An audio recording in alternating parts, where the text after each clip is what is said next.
Right now, as you watch this, 500,000 motorcycles are rolling through a town in South Dakota with a population of about 7,000. The 86th Sturgis Motorcycle Rally is underway, and if you listen to the old riders, the ones with 30 and 40 rallies behind them, you will hear the same funeral sermon in every bar on Main Street. Sturgis is dead, they say. It died when the corporations moved in. It died when the concerts got bigger than the races. It died when a week of outlaw freedom became a branded festival with a gift shop. And here is the fact that proves they are not just being nostalgic. A few years ago, an organization actually trademarked the word Sturgis, the name of the town, the name of the gathering. Lawyers claimed ownership of it, and for years they charged vendors a royalty, roughly 8% of wholesale, for the right to print the word Sturgis on a t-shirt, until federal courts finally tore the claim apart. Sit with that for a second. The rally that was born as a free gathering of 9 racers in a dirt lot became a piece of intellectual property with a licensing department. So the old riders are right. Something did happen to Sturgis, but they are wrong about what. Sturgis did not die. Sturgis was sold. And the strangest part of this whole story, the part I am going to spend the next 15 minutes proving to you, is that somehow, underneath the price tags, the thing they were selling never actually changed hands. To understand that, you have to go back to a backyard in 1938. Picture Sturgis, South Dakota, in the summer of 1938. A small ranching town in the shadow of the Black Hills, a place most Americans could not find on a map. On Junction Avenue, there is a motorcycle shop run by a man named Clarence Hoel, though nobody calls him Clarence. They call him Pappy. 2 years earlier, Pappy bought the local Indian motorcycle franchise, and he noticed something missing. His customers had bikes, they had roads, and they had nowhere to gather. So Pappy and his wife Pearl helped pull together a local riding club, the Jackpine Gypsies, and in August of 1938, they staged their first real event. They called it the Black Hills Motor Classic. It was one day. There were 9 racers. 8 of them rode Indians. 1 rode a Harley, which tells you exactly whose town this was.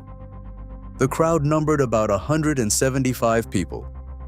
There was a parade, a street carnival, a community dance. Pearl organized a group ride through Custer State Park with a picnic lunch.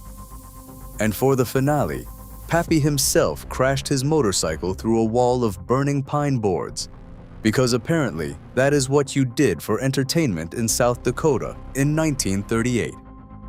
When the day ended, the out-of-town riders had nowhere to sleep. So they pitched their tents in Pappy's backyard, and Pearl fed them. Hold that image. Strangers camping in the founder's backyard, fed by the founder's wife, gathered around a man who set himself on fire for their amusement, for free. That is the seed. Everything that follows, every dollar, every lawsuit, every corporate banner hanging over Main Street this week, grows out of that backyard. And the question running under this entire story is simple. How much of that backyard is left? For decades, the answer was most of it. The classic grew slowly, organically, the way real things grow. Through the 40s and 50s, it was still fundamentally a race meet, run by the Jackpine Gypsies on tracks and hill climbs the club built and owned themselves. Through the 60s, the action expanded, half-mile racing, ramp jumps, boardwall crashes, motocross.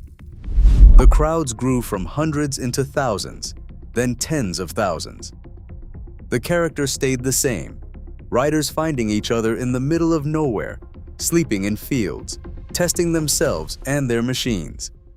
The town tolerated it, profited modestly from it, and mostly let it be what it was.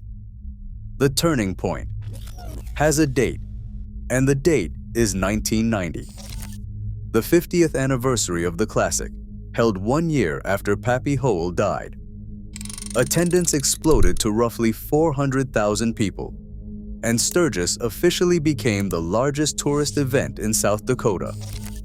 And that is the moment everything changed, because that is the moment everyone with a calculator realized what this gathering was actually worth.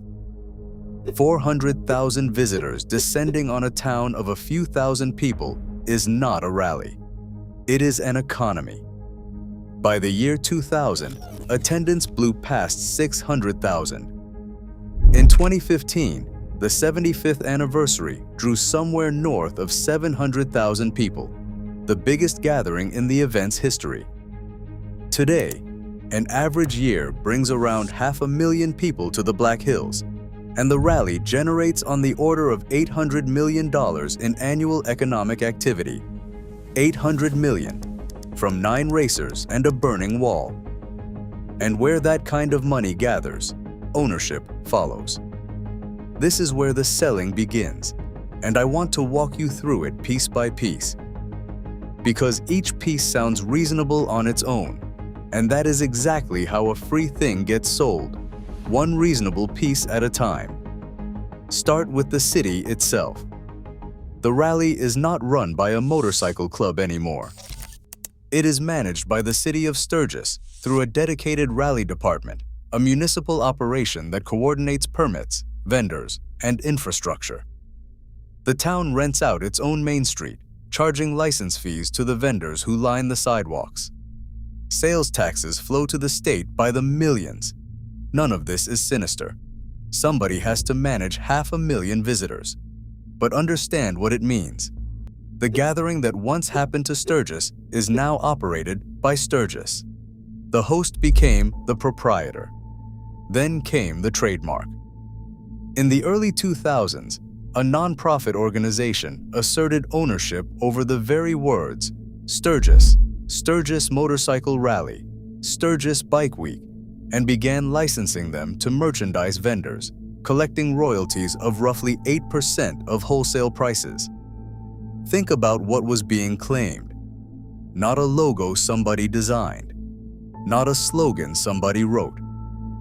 The name of a town, and the name of a gathering that riders themselves had built over 70 years, claimed as private property, with lawyers to enforce it. Vendors who had sold rally shirts for decades suddenly needed permission. It took years of litigation before federal courts invalidated the claims and returned the word to the public. The riders won that one. But the fact that the fight happened at all tells you everything about what Sturgis had become. When something is worth $800 million a year, even its name gets a price tag. And then there is the buffalo chip. If you want a single symbol of the transformation, this is it.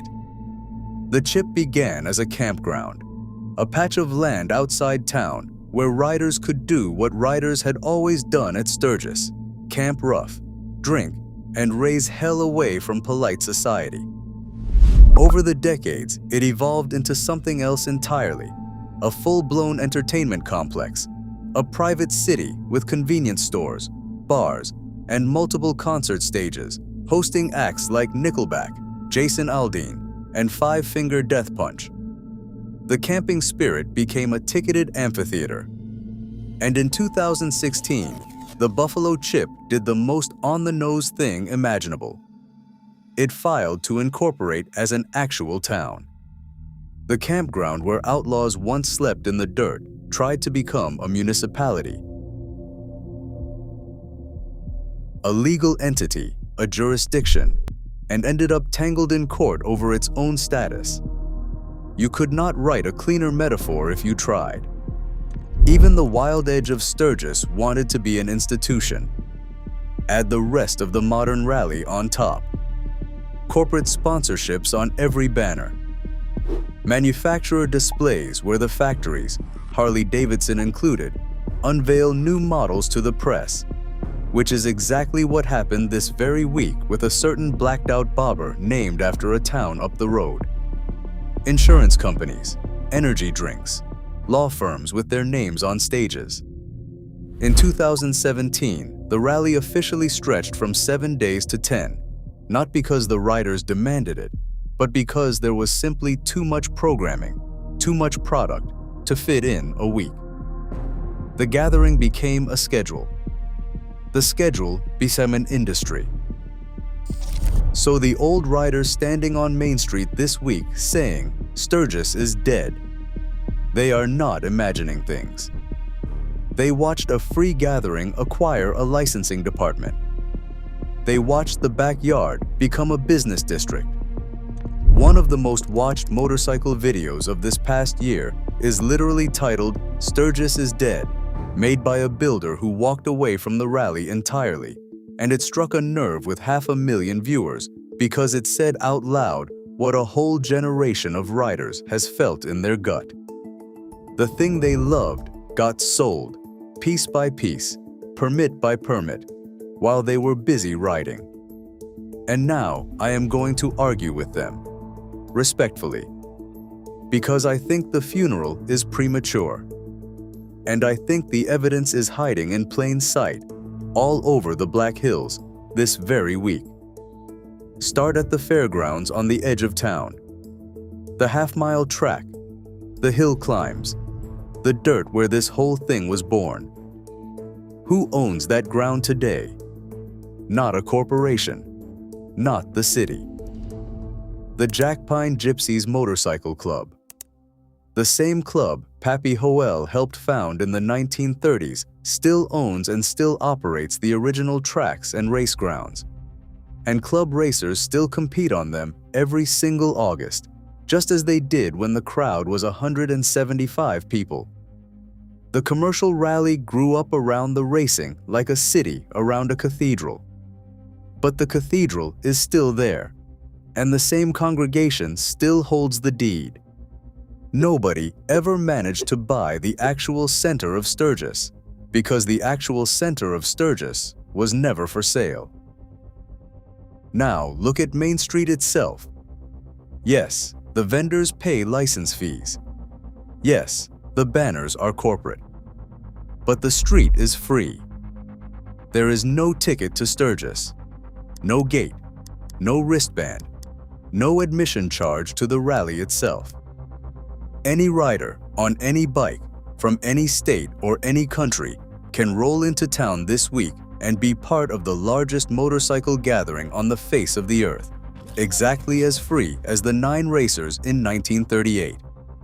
Compare that to almost any other event of this scale in America.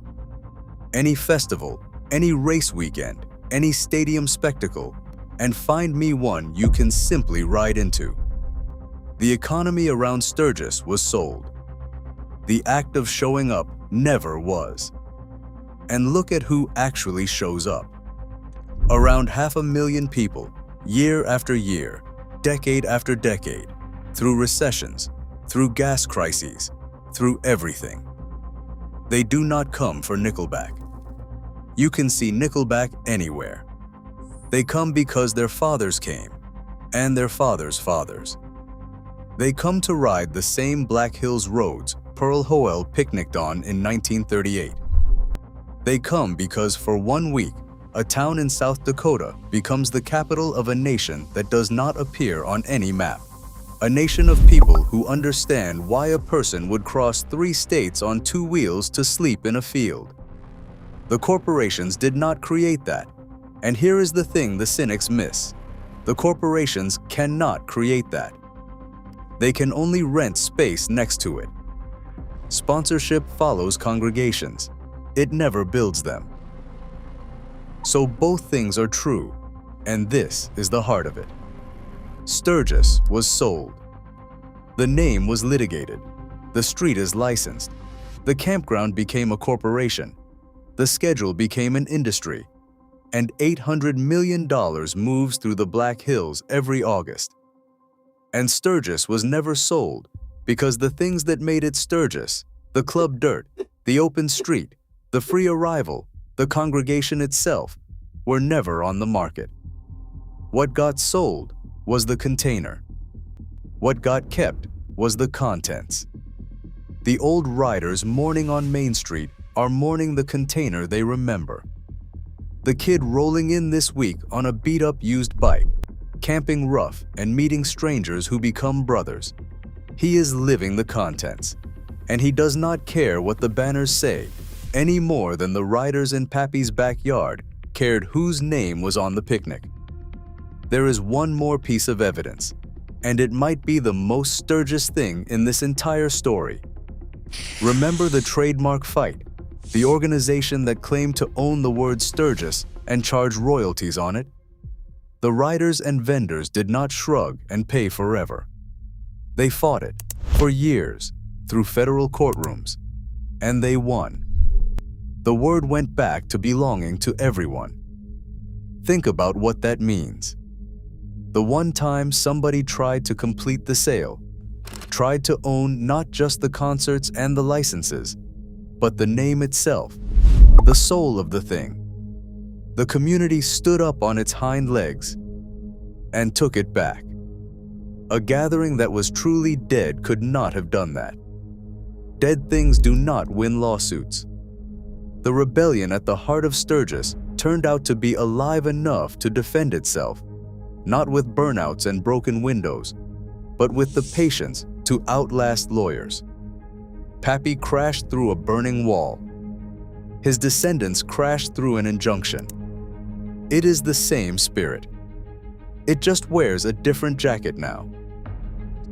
So this week, while the 86th Rally roars through the Black Hills, while the factories unveil their new machines and the sponsors hang their banners, and somewhere an old rider tells a young one that this all used to mean something, hold both truths at once.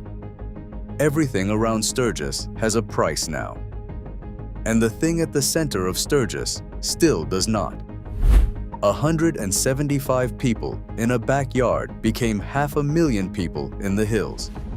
And the miracle is not that money found the gathering. Money finds every gathering. The miracle is that after 86 years and $800 million, a rider can still show up with nothing but a motorcycle and belong. 9 racers, a burning wall, a backyard full of strangers, and a woman making them dinner. They sold everything around that. They never managed to sell that. So here is what I want to know from the riders who have actually made the pilgrimage, and especially from the ones who have been going for 20, 30, 40 years. When you stand on Main Street today, with the corporate banners overhead and the club dirt still holding races a mile away, what do you feel? The funeral or the homecoming? I personally think the old-timers and the newcomers are both right, and that Sturgis has always been two things at once, a marketplace and a congregation, ever since a motorcycle dealer named Pappy threw a party to sell more Indians and accidentally built a nation instead. But I was not there for the decades in between, and many of you were. So tell me your first rally. Tell me what it was then and what it is now, because I will be in the comments all week. And this story belongs to the people who wrote it.